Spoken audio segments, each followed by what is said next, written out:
Assalamualaikum warahmatullahi wabarakatuh. Kali ini kami akan membagikan ceramah Gus Baha yang berjudul Simak sampai selesai. Semoga video ceramah Gus Baha ini bermanfaat dan bisa menjadi asbab hidayah untuk orang lain dan dapat menjadikan kita semakin dekat kepada Allah Subhanahu wa Ta'ala. Amin. Judul hanya sekedar diambil dari petikan penjelasan yang tidak bisa mewakili keseluruhan video. Maka sebaiknya tontonlah video ini hingga usai dan mari pahami dengan seksama agar tidak terjadi kesalahpahaman.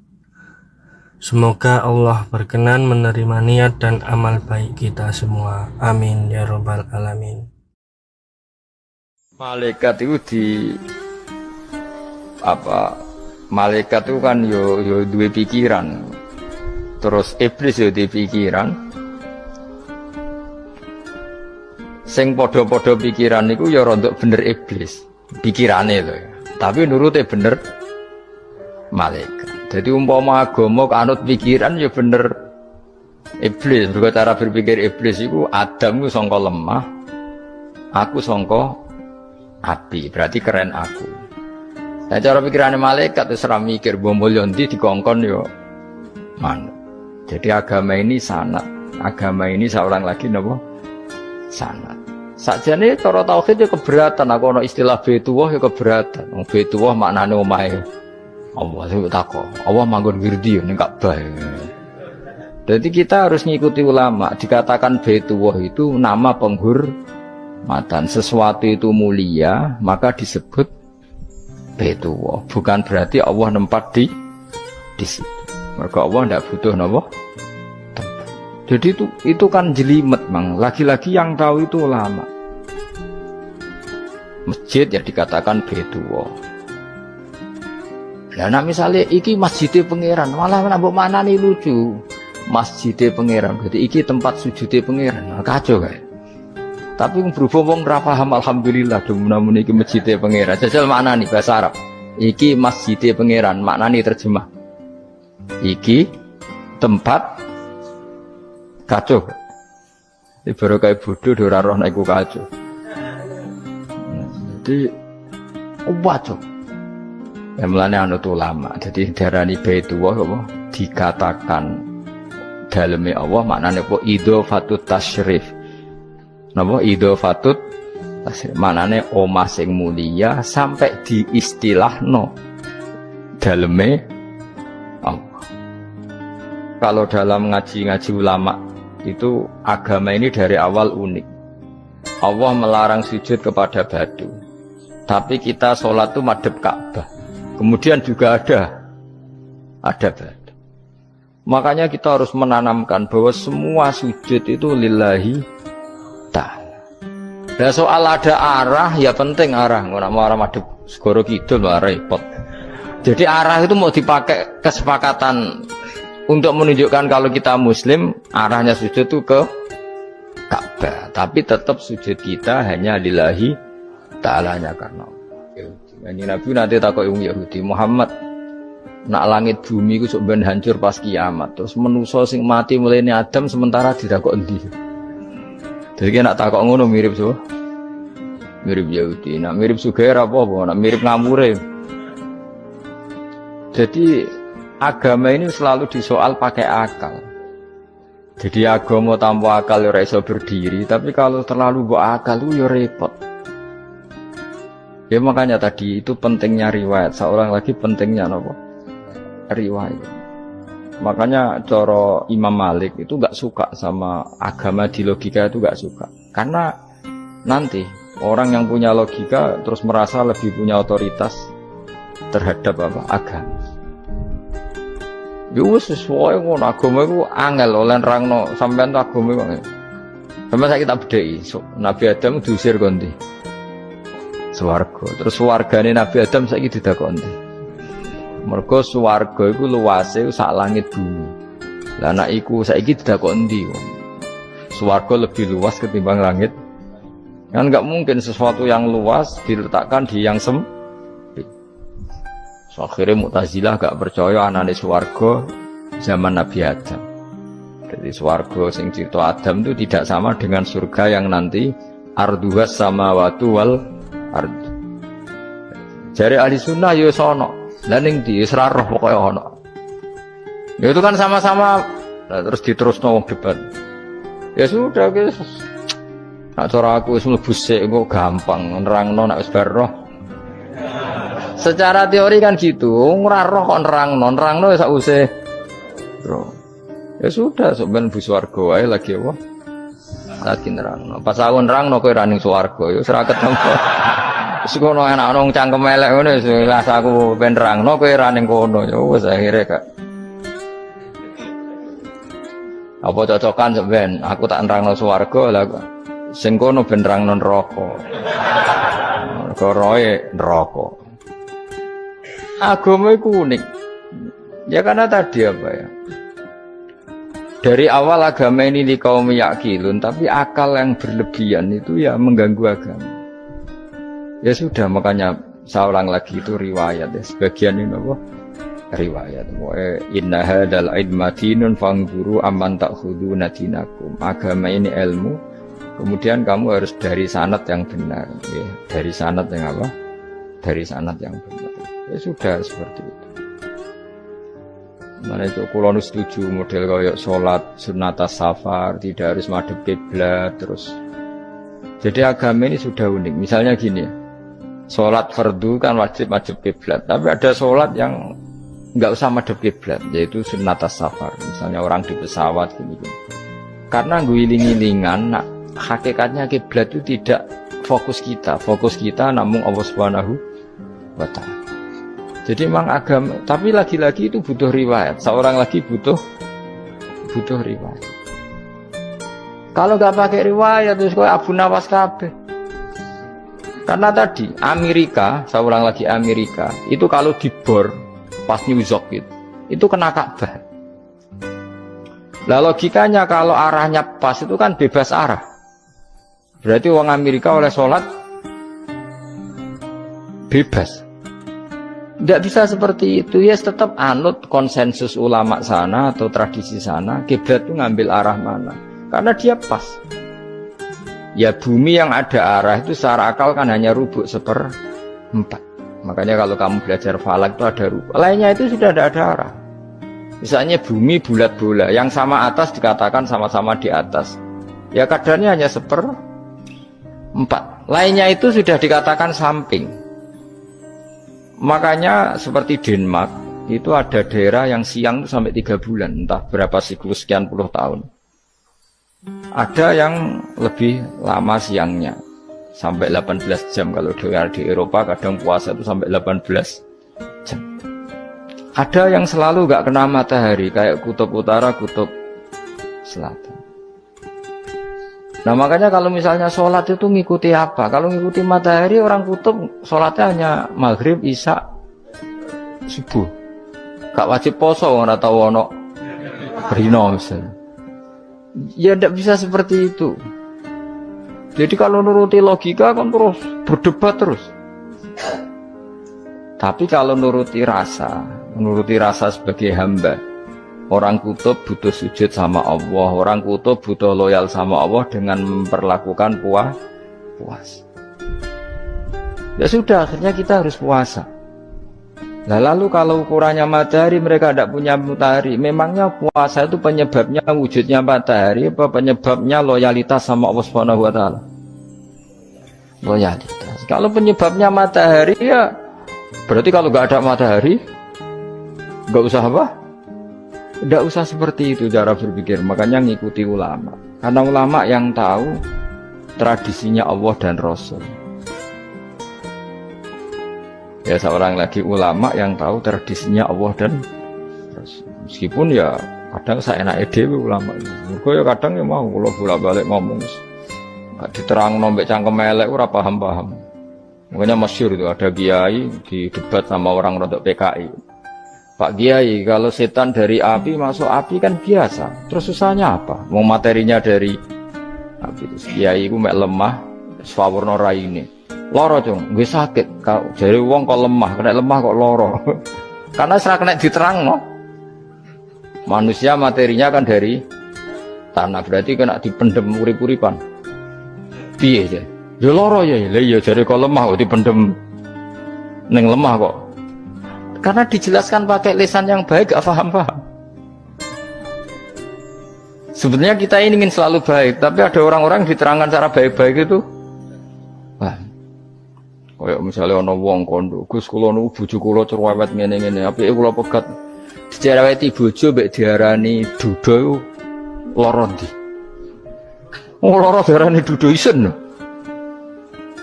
Kowe payu rabi dicereweti, ambek ra payu rabi jomblo, sakit mana? Sakit distatuskan jomblo. Malah kena dicereweti sabar prestasi baru. Mesti wong ku diwolak-walik. Lan jar wis kula tak malan kula seneng mbek Imam Syafi'i. Kowe dirasani wong ning ngarepmu, diomongi, ambek dirasani seneng ndi? Seneng dirasani cara kowe. Jare Imam Syafi'i bukti ke wibawa, bukti ini ngomong ning ngarepmu rawani. Jadi Imam Syafi'i itu rileks urip. Ya Aba Abdillah, orang yang tadi muji-muji jenengan itu kalau di luar maki-maki jenengan. Jadi alhamdulillah. Kok bisa itu kan bukti pengkhianatan. Berarti saya wibawa, di depan saya enggak berani itu. Wong iku sowan Imam Syafi'i ya cium tangan ya hormat. Tapi setelah di luar menghujat. Singkat cerita dilaporkan ke Imam Syafi'i. Orang yang tadi nyium tangannya jenengan itu di luar ngerasani jenengan. Jadi Imam Syafi'i, alhamdulillah berarti aku wibawa, mendengar kurawani. Ya dianggap enteng saja. Terus ada orang misoi Ja'far Shadiq. Sayyid Ja'far Shadiq itu Sayyid putune Nabi, orangnya soleh, alim, gurunya Abu Hanifah. Di antaranya gurunya Abu Hanifah itu Sayyid Ja'far Shadiq. Itu kalau dihujat orang diomongin ini, dimaki-maki. Sampai ke rumah. Pas mau masuk rumah, kamu masih ingin maki-maki saya? Iya. Tak tunggu sampai selesai. Setelah selesai, sudah, sampun, sudah. Masih emosi orang, sudah. Kamu misoi saya berdasar apa yang kamu ketahui. Yang tidak kamu ketahui lebih banyak, maka saya tunggu.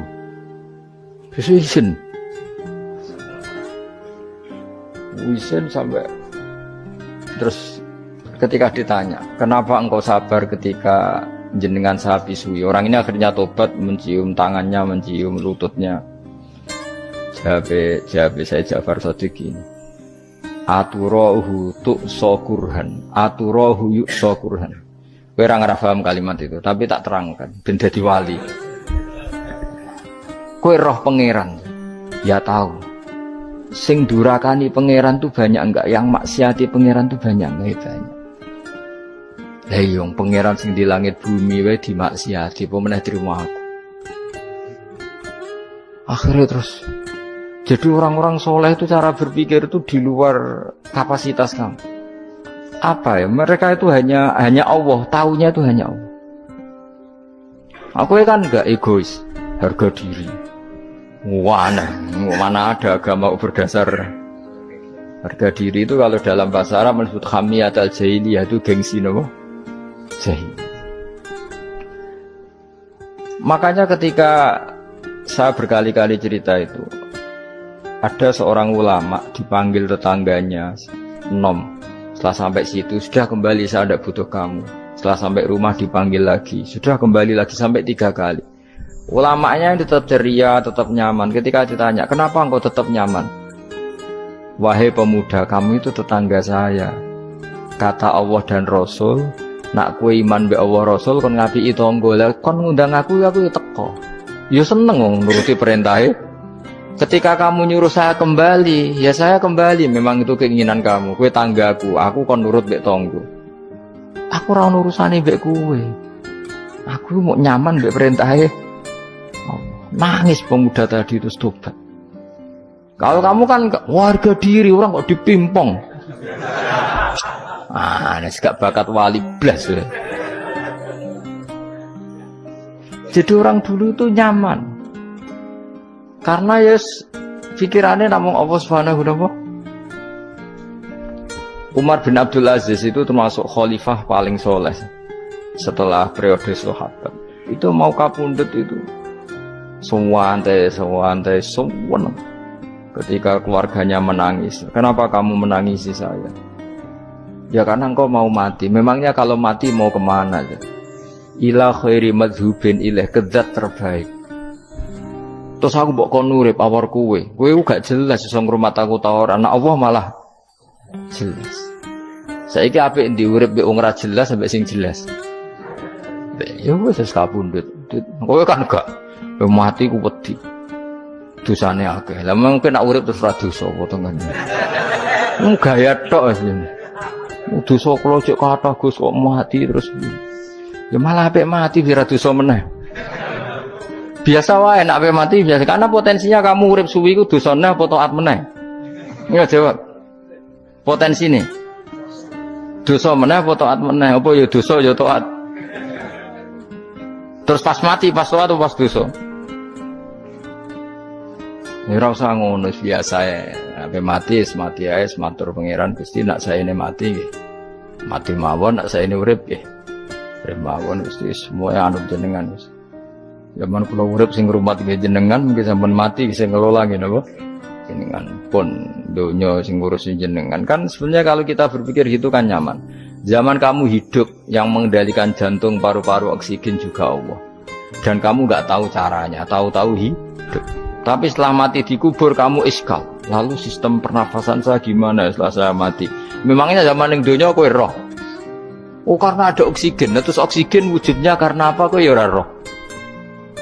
Oksigen dari zat gini lah zat iku kok sapa ya ora roh. Mau gaya tok ngomong mau tetep akhir ora roh. Lan kadang kula gawok mbek wong goblok wis ora roh kabeh dari awal mau alam pokoke gak usah nerang. Nah, artinya gini, kalau zaman di dunia kamu tidak bisa mengelola diri kamu sendiri, juga sama setelah mati tidak bisa mengelola diri kamu sendiri. Semua itu al-amru biyadil, semua itu dalam kekuasaan Allah Subhanahu wa ta'ala. Ya sudah, alaihi tawakkaltu wa ilaihi unib. Ya sudah, kita pasrah saja dan kita hanya kembali kepada Allah Subhanahu wa ta'ala. Ya sudah, itu agama. Tapi nak bawa logika pakai akal. Wah, itu orang mati itu sudah nggak bisa apa-apa, sudah jadi tanah gini-gini. Ya, masalah catekar ya ngerti, nek jadi tanah itu tidak bisa apa. Tapi masalahnya kita ini dikendalikan oleh zat yang bisa mengelola semua. Yaitu Nabi Adam diciptakan juga dari tanah. Ya sudah, hanya berdasar riwayat itu yang kita akhirnya meyakini setelah kita mati juga bisa hidup lagi. Iki rasa khawatir, iblis itu ya dhaif, iblis ya lemah. Nyatane ya kowe tetep ngaji jalalan.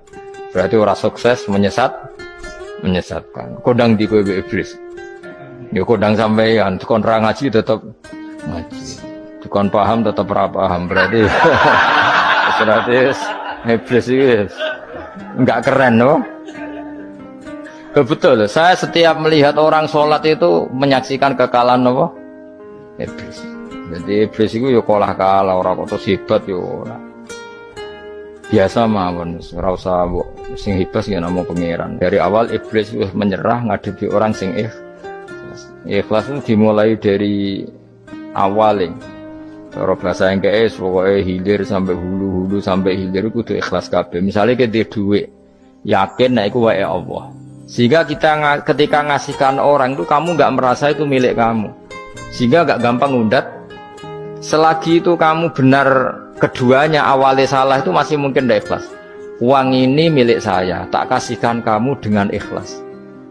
Kalimat milik saya ini menjadikan suatu saat kamu jadi undat-undat karena milik saya. Tapi kalau ikhlasnya dari depan, uang ini milik Allah, ilmunya bahak milik Allah, terus tak kasihkan kamu juga hambanya. Dari awal kan merasa saya tidak punya apa-apa. Tapi selagi saya ikhlasnya hanya separuh, ilmu saya tak kasihkan kamu karena Allah, berarti masih potensi enggak ikhlas ya. Jadi kalau ngelatih ikhlas itu harus dua-duanya. Kamu punya uang milik Allah, punya ilmu milik Allah, punya jabatan milik Allah, kemudian kamu kasihkan sesuai perintah Allah, itu lebih mudah ikhlas karena la haula wala quwata illa billah. Selagi masih separuh saja salah, itu potensi berikutnya juga ikut salah. Misalnya aku ngurmat yatim kok ikhlas, duitku tak kena. Kata duitku itu menjadikan suatu saat. Dulu tak rumat, saiki jebule lali aku. Tapi kalau alhamdulillah saya pernah digerakkan Allah ngurmat yatim dengan milik Allah juga. Sehingga kita sekedar pernah melakukan ketaatan ini senang. Enggak penting berikutnya anak yatim ini nanti peduli kita apa enggak, enggak penting. Yaitu ikhlas ya. Ikhlas itu sesuatu yang semuanya lillahi ta'ala ya, dan inna sholati wa nusuki wa mahyaya wa mamati lillahi rabbil alamin. Masyhur itu khilafnya ulama. Apakah malaikat itu termasuk umatnya Kanjeng Nabi Muhammad sallallahu alaihi wasallam? Ada ulama yang mengatakan cara pandang Nabi diutus itu untuk mensolehkan yang tidak soleh atau mensolehkan yang potensi tidak soleh. Kan orang itu ada dua, ada yang memang tidak soleh disolehkan, ada yang potensi tidak soleh. Sebetulnya sudah soleh tapi potensi juga tidak soleh, terus disolehkan. Nah malaikat ini kan tidak berpotensi maksiat, sehingga agak butuh nabi. Seorang lagi malaikat itu kan nggak mungkin tidak soleh, selalu soleh, berarti nggak butuh nabi. Itu cara pikiran Imam Suyuti, sehingga dia mengatakan Quran itu memperingatkan semuanya kecuali malaikat, karena malaikat tanpa diperingatkan sudah soleh. Tapi kata ulama yang lain tidak seperti itu. Malaikat tetap senang sebagai umatnya Rasulullah Shallallahu Alaihi Wasallam karena butuh status tasyrif. Tasyrif itu keren. Nanti takoki kowe melok kelompok sopo, melok kelompok Kanjeng Nabi Muhammad Shallallahu Alaihi Wasallam. Sehingga kalau nanti ditanya Allah, mimman anta misalnya, min ummati habibika Muhammad, itu keren. Kayak termasuk umatnya kekasihmu Nabi Muhammad Shallallahu Alaihi Wasallam. Lalu kamu ngikuti apa? Yo min ahsani kitabik, macam ngikuti kitab terbaikmu ya Allah. Sehingga mereka ikut umatnya Nabi bukan karena disolehkan, tapi karena tasrif, satu kehormatan. Itu yang diikuti ulama. Tradisi kita ahli sunnah ngikuti yang pendapat itu, ngikuti bahwa malaikat pun suka dikategorikan umatnya Kanjeng Nabi Muhammad Sallallahu Alaihi Wasallam karena nambahi tasrif. Nambahi apa? Tasrif. Masyhur itu Imam Suyuti dalam hal ini kita ngikuti ulama mayoritas, bukan ngikuti yang ini. Masyhur kan Jibril ditanya, kan itu ketika Jibril ketemu Nabi Muhammad ditanya, untungnya apa kamu jadi safir? Safir itu kira-kira terjemahan bebasnya panitia saya. Jibril itu kan ya jauh dari langit turun bumi, dari langit itu kan jauh. Terus kamu untungnya apa? Karena Jibril itu tahu betul peristiwa yang pernah dilakukan Allah. Yaitu kayak apa malaikat yang di langit bisa diusir karena kesalahan tertentu. Malaikat yang sok suci kayak siapa itu Harut Marut juga dihinakan seperti itu. Dan Jibril tahu betul Allah itu yaf'alu ma yasha. Jadi yang sekarang malaikat bisa aja jadi pokoknya tahu betul Allah bisa melakukan apa saja. Karena Jibril tahu betul Allah, karena dia ketua malaikat. Kan kita tahu misalnya ada sejarah siapa? Harut Marut, dari malaikat menjadi hina seperti itu. Jibril akhirnya tanya, ya sudah, Jibril punya apa, terus ditanya Nabi, kamu untungnya apa setelah jadi safir saya, jadi panitia yang ngurusi wahyu. Terus kata malaikat Jibril, saya tidak pernah merasa aman, apakah saya selalu dalam posisi ini, posisi terhormat, kecuali setelah menjadi safir, menjadi pelayan kamu ketika aku distatuskan oleh Allah apa itu innahu laqaulu rasulin karim dzi quwwatin inda dzil arsy makin muta'in tamma amin. Terus ganti fa amin tu ba'du, baru setelah itu saya merasa aman bahwa posisi saya aman karena Quran itu abadi ila yaumil qiyamah ila mala mi'adalah, semuanya Quran itu abadi dan di Quran itu saya distatuskan muta'in sama amin. Berarti saya merasa aman, tidak akan dirubah kestatusan saya malaikat semenjak saya jadi safirmu. Intinya Jibril juga mendapat kehormatan karena ngitmai Quran. Paham ya? Makanya kita di sini mengatakan ini pendapat Imam Suyuti, tapi hampir semua ulama berpendapat apa? Malaikat pun ikut mendapat berkahnya Kanjeng Nabi Muhammad Shallallahu Alaihi Wasallam. Jenenge apa? Berkah tasrif, apa berkah apa? Tasrif. Jadi punya status kehormatan. Nah, yang dikatakan Imam Suyuti itu murni logika. Murni logika tadi, yang namanya Quran itu memberi peringatan supaya enggak soleh menjadi soleh. Dan malaikat tidak butuh itu karena sudah selalu soleh. Ya, jadi itu logika saja. Tapi kita berkeyakinan malaikat pun butuh, tapi untuk kehormatan.